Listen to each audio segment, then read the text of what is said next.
The sound of the sirens was deafening. The base was on high alert, red lights flashing, engines roaring, radio chatter blending with chaos. In the middle of it all stood a woman no one remembered hiring. Her trembling hands pressed to her ears, her eyes fixed on the sky that had turned black with smoke. All aircraft down. Repeat, all qualified pilots unable to fly, came the desperate voice over the loudspeaker. 100 faces turned toward the airfield, and in that single, terrifying silence between explosions, one voice whispered what everyone was thinking. We're out of options. Her name was Clara West. She was just a maintenance assistant, a civilian volunteer assigned to clean cockpits and deliver coffee to the real pilots, men and women with medals, ranks and wings she'd been told she would never earn. She'd tried to become one of them once. Applied 3 times. Rejected 3 times. Too old, too simple, too ordinary, they said. But today, as fire swallowed the horizon and the air base's last functioning plane sat idle with no one left to fly it, Clara's ordinariness was the only thing standing between disaster and salvation. She could feel the tremor in her chest as she looked toward the hangar doors. Beyond them, the evacuation route had been cut off. Civilians were trapped and enemy drones were closing in fast. The commanding officer barked orders, but no one answered. The pilots who hadn't been shot down were unconscious from the crash. The few who were still standing refused to go back up. Engines were malfunctioning, systems fried, and no one dared take the risk. No one but her. Clara's hands shook as she climbed into the cockpit of the old Falcon 9, a relic from another war, a machine she'd polished, repaired, and whispered to for years. She'd spent nights alone inside that hangar, memorizing every lever, every flicker of light, dreaming of what it would feel like to fly. Now she wasn't dreaming, she was doing. The crew yelled at her to stop. "You're not qualified," they shouted.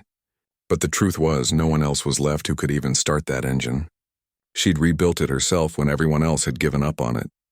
The radio crackled as the tower tried to override her controls.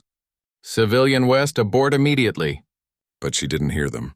Or maybe she did and simply didn't care anymore. She wasn't trying to be a hero. She just couldn't watch people die when she knew there was still a chance, any chance, to make a difference.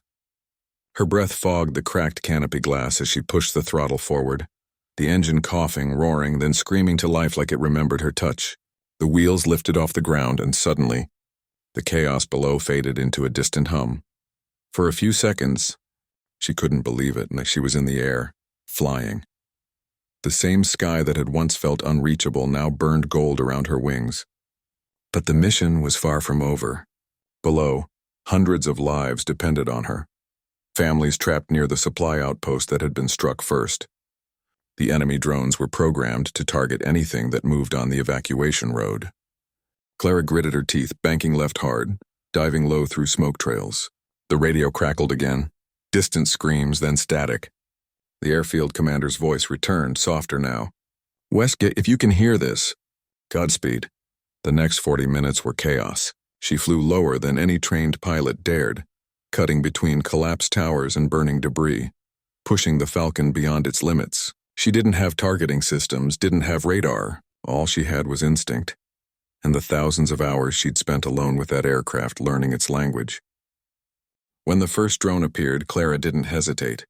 She used the jet wash from her engine to disrupt its sensors, sending it crashing into a hillside. The next one came faster. She outmaneuvered it through a canyon, the Falcon's wings scraping the edge of the rock. She didn't blink. She couldn't. The evac trucks below were moving now.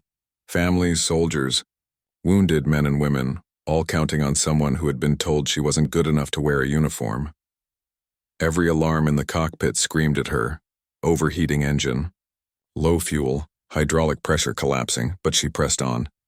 She thought of the first rejection letter, the one that said she lacked command presence. She thought of the recruiter who had smiled politely and said, "You seem like a nice lady, but this isn't for you." And she thought of her father, a pilot who died in a crash years ago, whose old flight manual she still carried in her jacket pocket. "Flying isn't about skill," he used to tell her. "It's about heart. Machines don't care about medals." With a final burst of speed, she cleared the last drone, dropping a trail of emergency flares to divert enemy sensors away from the convoy. The sky behind her erupted in fire, but the trucks kept moving. One by one, the radar signals turned blue. The evacuees were safe. Clara smiled through tears, exhaustion pressing into her bones. But then the engine coughed once more, a deep, metallic groan that made her blood run cold. The Falcon had given her everything it had, and now it was done. She tried to pull up. The stick jammed. The horizon tilted. The ground rushed to meet her. For a moment, the world went silent, no alarms, no orders, no voices.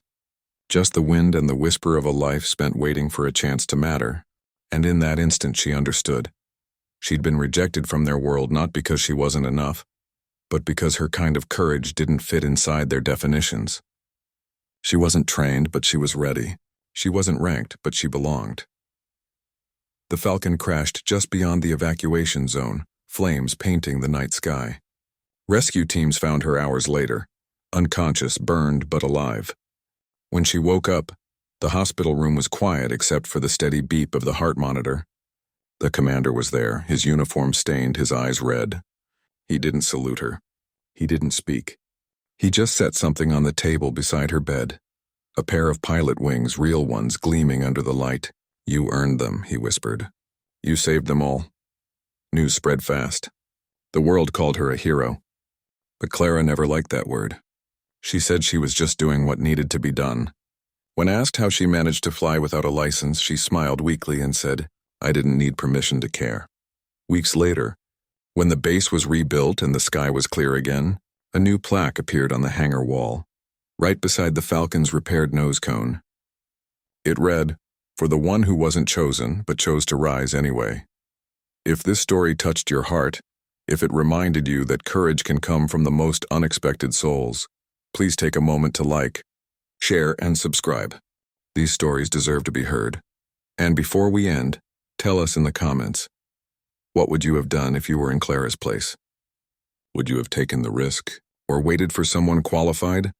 Because sometimes history isn't written by those with ranks or medals, but by the simple ones who refuse to stand still when the world needs them to fly.